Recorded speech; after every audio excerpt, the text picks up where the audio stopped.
Good morning, all, and welcome back. Hope you're having a great day today. Today's topic, power of the mind and setbacks. Welcome back to another episode of the Body and Mind Strong podcast, where we talk all things life, fitness, and health. My name is Renee. I'm your host and integrated health coach. The Body and Mind Strong podcast was established to help others create a healthier, happier, stronger self. For more information, please follow me on YouTube and Facebook at Body and Mind Strong. You can also find me at www.bodyandmindstrong.com. I hope you enjoy the following podcast.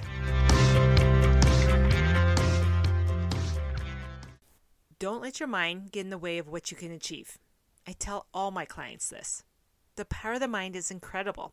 It can lead you to success or it can set you up for failure. The choice is yours. Now, I recently experienced something which is a good example of this. For most of my entire adult life, I've been fixated on the notion that in order to lose weight and lean up, I needed less calories. In fact, majority of my adult life has been about dieting and losing weight, as I seem to gain it easily, thus always trying to take it off. Now, in the past where I was trying to build some muscles, I was still eating on the low end of calories. In my mind, I had to stick to low calories, so of course, didn't see much progress with muscle gain. Now, we all know that there needs to be a calorie deficit to lose weight, and that adding muscles will aid in fat loss. However, in order to gain muscles, you will need to be in a calorie surplus.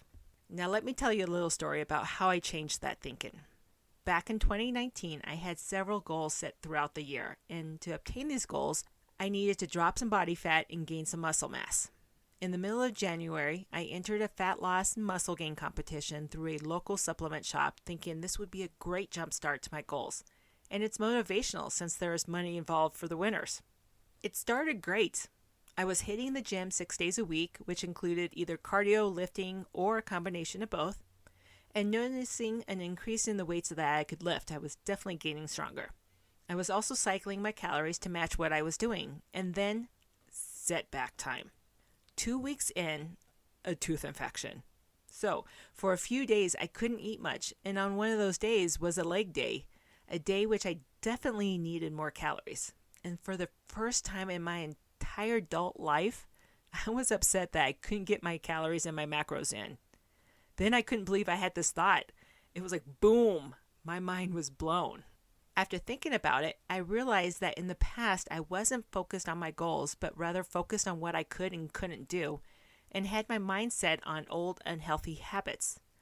Thinking like this, I was setting myself up for failure. I was letting my mind get in the way of what I could achieve. Once I got my mind in the game and started focusing on the goals, I started making the progress. Now, this event led me to also think about setbacks. Well, that and stupid COVID, which was a major setback for me as I didn't heed my own advice. Anyways, no matter what your goal is, you will more than likely experience a setback. Accept it. It's going to happen, and it's okay. It's life. Just keep your mind on your goals and do what you're able to do in that moment in regards to your goals. Then when the event is over, jump back on that horse and keep moving forward. Don't let that setback be an excuse which keeps you from your goals. As for the COVID setback I mentioned, my boyfriend and I learned a major weakness I have and are already planning on what I can do to conquer that weakness if this winter things shut down again. But stay tuned for more information on that one. There you have it, a quick little talk on not letting your mind get in the way of your goals and dealing with setbacks. Make sure you don't let your mind get in the way of what you can achieve. Well, I hope you got something out of this podcast, but if you need me to explain something I mentioned more in depth or have any questions, please let me know. Please feel free to contact me at bodyandmindstrong@gmail.com, or you can find me on Facebook, Instagram, and YouTube. I hope you found this information to be useful, and if so, please click the subscribe button. I would very much appreciate it. Oh, one more thing before I go. I'd like to do a quick little plug. With the move we made this year, I found myself lacking a community of other women who lift and really missing it. So I just started a Facebook group called Weightlifting Women Over 35. This group is not connected to my business whatsoever. I created it specifically for the community of it and the support of it. If you're interested in joining, please check it out. I'd love to grow this group with older women who are focused on their health and fitness levels. I'll leave the link to the group in the show notes. Stay tuned for more episodes on helping you create a healthier, happier, stronger life for yourself. And make sure you're doing at least one thing today that will get you one step closer to one of your goals. Have a great day.